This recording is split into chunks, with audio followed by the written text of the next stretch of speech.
औज़ुबिल्लाहिमिनश्शैतानिर्रजीम बिस्मिल्लाहिर्रहमानिर्रहीम। अस्सलाम वालेकुम प्यारे साथियों। Zainul Abidin institute of information technology Chakphari Mirpur के यूट्यूब चैनल के ऊपर आपको खुशामदीद।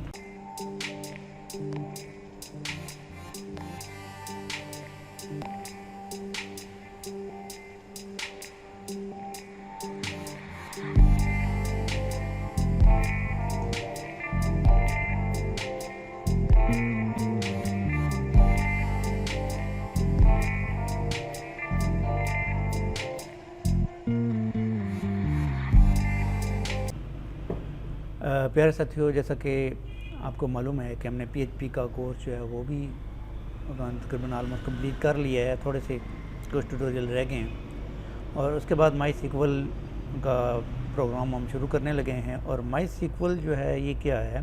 माई सीक्वल जो है एक डाटाबेस मैनेजमेंट सिस्टम है जिसके अंदर हम डाटा को मैनेज कर सकते हैं। इसके अंदर हम डाटा को मैनेज कर सकते हैं।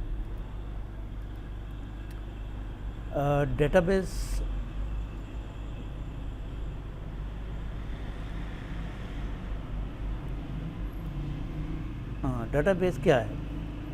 माई सीक्वल का तो आपको पता चल गया कि what is MySQL. MySQL means कि एक डाटाबेस सिस्टम, ऐसा डाटाबेस सिस्टम जिसके अंदर हम डाटा को मैनेज कर सकते हैं।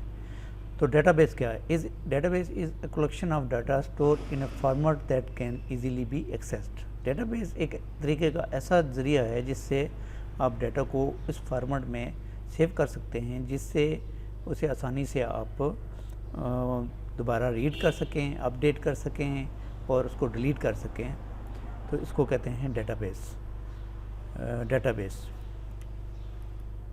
उसके बाद हमारे पास आता है कि व्हाट इज़ डाटाबेस।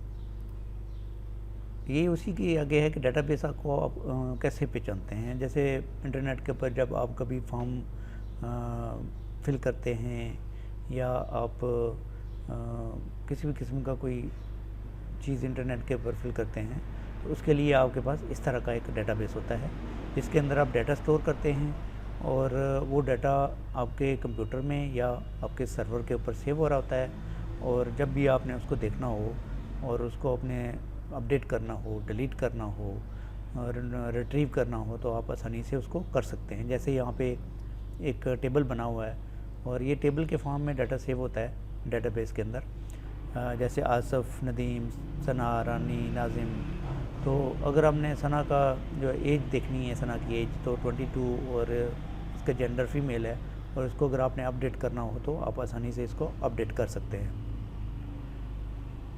और डेटाबेस यानी ऐसा है कि एक ऑर्गेनाइज तरीके से ये डाटा को रखता है ताकि उसको बड़े अच्छे तरीके से हम रिट्रीव, रीड, अपडेट, डिलीट कर सकें। अभी आता है कि अगर एक यूज़र अपने डाटा को कंप्यूटर के ज़रिए डाटा में कैसे सेव करना चाहता है तो उसके लिए डाटा को सीधा कंप्यूटर में सीधा डाटाबेस में कंप्यूटर से डाटाबेस में सेव नहीं कर सकता। उसके लिए आपको एक DBMS सॉफ्टवेयर की ज़रूरत होती है और DBMS सॉफ्टवेयर जो है उसके ज़रिए से आप डाटा को कंप्यूटर से डाटाबेस में सेव कर सकते हैं और वापस डाटाबेस से कंप्यूटर में हासिल करने के लिए, देखने के लिए उसको आप दोबारा रिट्रीव कर सकते हैं। तो उसके लिए सबसे ज़रूरी जो चीज़ है वो है डाटाबेस मैनेजमेंट सिस्टम। तो डाटाबेस मैनेजमेंट सिस्टम के बगैर आप कभी भी डाटा जो है वो डाटाबेस के अंदर स्टोर नहीं कर सकते।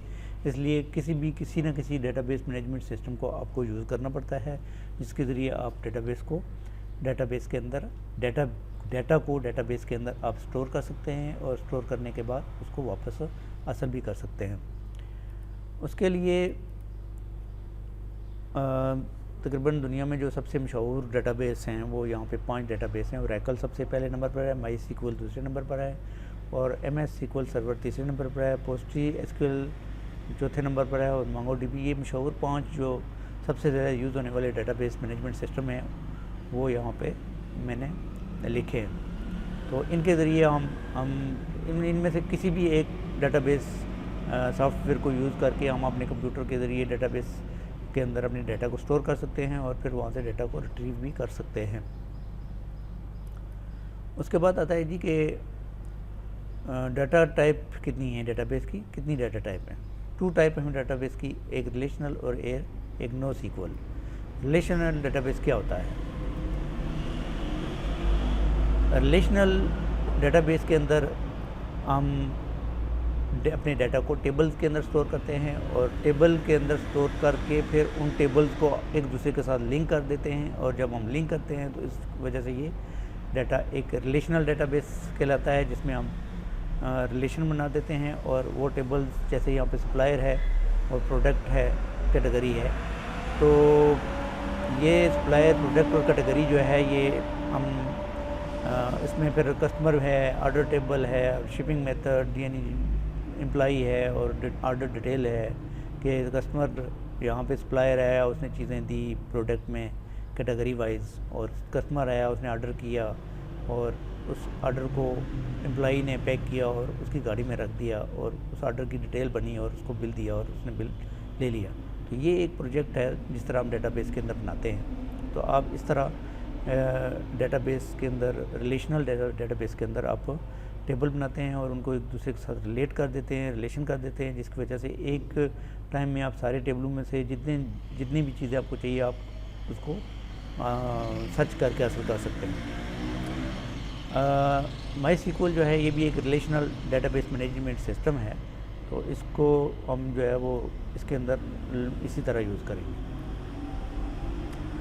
अभी डेटाबेस के अंदर हम जब भी कोई डाटा स्टोर करते हैं तो उसके लिए हमें एक लैंग्वेज की ज़रूरत होती है, एक ख़ास लैंग्वेज की ज़रूरत होती है, और उस लैंग्वेज के ज़रिए हम डेटाबेस को रिलेशनल डेटाबेस के अंदर डाटा को डेटाबेस के अंदर हम स्टोर करते हैं और बाद में उसको हासिल करते हैं, रिट्रीव करते हैं। और ये RDBMS रिलेशनल डेटाबेस मैनेजमेंट को सिस्टम है, जिसके लिए हम उस लैंग्वेज को यूज़ करेंगे, उसको कहते हैं MySQL या SQL, या दूसरी जो लैंग्वेज ओरेकल है, उसके बाद MS SQL सर्वर है। इस तरह की काफ़ी सारी लैंग्वेज है, उनको यूज़ करके हम अपने डाटा को डेटाबेस के अंदर स्टोर कर सकते हैं और उसको फिर हासिल कर सकते हैं वापस रिट्रीव। यहाँ पे मशहूर जो लैंग्वेज हैं ओरेकल है, MySQL है, सर्वर है, SQL सर्वर है, पोस्ट्री है, तो इनको यूज़ करके, इन लैंग्वेजेस को यूज़ करके हम अपने डाटा को डेटाबेस के अंदर स्टोर करते हैं, और डेटाबेस के अंदर स्टोर करने के बाद जब हमें ज़रूरत हो उसको रिट्रीव, डिलीट, अपडेट कर सकते हैं।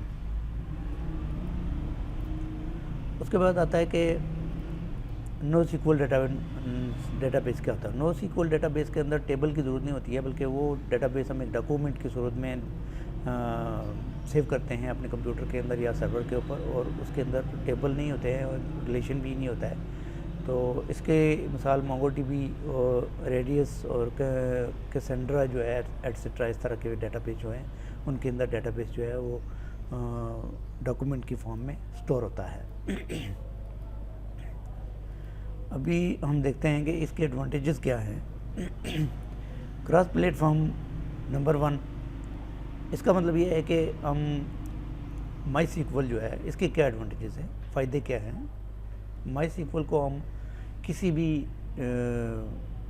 सिस्टम सॉफ्टवेयर यानी विंडो, लिनक्स और इस तरह के ऑपरेटिंग सिस्टम जो भी हैं जिनके ऊपर हम इसको बड़ी आसानी से यूज़ कर सकते हैं। यूज़ विद मल्टीपल लैंग्वेज, यानी ये डेटाबेस MySQL है, ये हर लैंग्वेज के साथ आप यूज़ कर सकते हैं। PHP के साथ, Node.js, C#, हर किस्म की लैंग्वेज के साथ इस डेटाबेस MySQL को यूज़ कर सकते हैं। तीसरे नंबर पर ये सॉफ्टवेयर ओपन सोर्स है MySQL। ओपन सोर्स का मतलब ये होता है कि ये फ्री में आपको MySQL की वेबसाइट से मिल जाता है, और डाउनलोड करके आप इसको बड़े आसानी से अच्छे तरीके से यूज़ कर सकते हैं, और इसके लिए कोई पेड या पेमेंट आपको नहीं देनी पड़ती है, इसलिए ये ओपन सोर्स है और ज़्यादा यूज़ होता है। MySQL इज़ RDBMS, यानी MySQL भी एक रिलेशनल डेटाबेस मैनेजमेंट सिस्टम है। इसके अंदर भी एक टेबल बनाते हैं, उनको रिलेट करते हैं, रिलेशन बनाते हैं, और रिलेशन के ज़रिए हम बहुत सारा डाटा रिट्रीव, अपडेट, डिलीट करते हैं। MySQL database server is fast, reliable and easy to use. अच्छा, ये MySQL डेटाबेस जो है ये बहुत तेज़ है, वर्क में बहुत तेज़ है, काबिल भरोसा है, काबिल इत्मीनान है, आसान ईजी यूज़ करने में आसान है, तो इसको बड़े अच्छे तरीके से आप यूज़ भी कर सकते हैं, और ये बहुत तेज़ी से काम करता है, और इसमें आप कोई गलती का चांस नहीं होता, बहुत अच्छा सॉफ्टवेयर है। MySQL सर्वर जो है ये हर किस्म की लैंग्वेज के साथ जो है वो सॉफ्टवेयर के साथ काम कर सकता है। क्लाइंट सर्वर और एम्बेडेड सॉफ्टवेयर, किसी भी सॉफ्टवेयर के साथ इसको आप यूज़ कर सकते हैं और अच्छे तरीके से काम कर सकता है।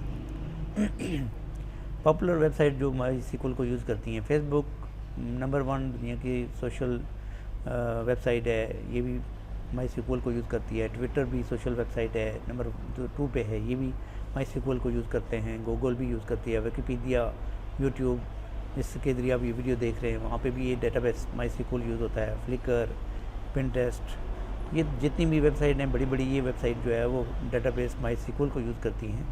तो आप इसकी MySQL की अहमियत का और अच्छा होने का यहाँ से अंदाज़ा लगा सकते हैं कि इतनी बड़ी बड़ी वेबसाइट जो है MySQL डेटाबेस सॉफ्टवेयर को यूज़ करती हैं। अच्छा, कंटेंट मैनेजमेंट सिस्टम के बारे में तो हम आगे चल के देखेंगे कंटेंट मैनेजमेंट सिस्टम क्या होता है, पर जो बड़े बड़े कंटेंट मैनेजमेंट सिस्टम हैं जैसे वर्डप्रेस है, जुमला है, ड्रुपल है, मैग्नेटो है, PHP है, टाइपो है, मोडेक्स है, तो ये जितने भी मशहूर दुनिया में जो कंटेंट मैनेजमेंट सिस्टम है, CMS सिस्टम, वो सारे MySQL को यूज़ करते हैं। और इस हवाले से आप समझ जाएंगे ये बहुत ज़बरदस्त लैंग्वेज है। इस कोर्स के अंदर हम क्या पढ़ेंगे? इस कोर्स के अंदर हम create database, table and database को कैसे क्रिएट करते हैं, टेबल कैसे क्रिएट करते हैं, और टेबल के अंदर डेटाबेस कैसे क्रिएट करते हैं, डाटा को ऐड कैसे करते हैं, डाटा को डेटाबेस के अंदर ऐड कैसे करते हैं, डाटा को डेटाबेस के अंदर अपडेट कैसे करते हैं, रीड डाटा फ्रॉम डेटाबेस से आप डाटा को रीड कैसे करेंगे, और अगर डेटाबेस से डाटा को डिलीट करना हो तो डेटाबेस में से कैसे डिलीट करेंगे। तो ये चीज़ें सारी हैं जो हमने पढ़नी है इस प्रोग्राम के अंदर। तो मुझे उम्मीद है कि आप जो है वो इंट्रोडक्शन के बारे में समझ चुके होंगे, और इंशाल्लाह अगर नेक्स्ट ट्यूटोरियल में हम जो है वो सीखेंगे कैसे हमने सॉफ्टवेयर को इंस्टॉलेशन करना है वगैरह वगैरह। तब तक के लिए इजाज़त दीजिए। अल्लाह आपका अमीना सरो। अल्लाह हाफ़िज़।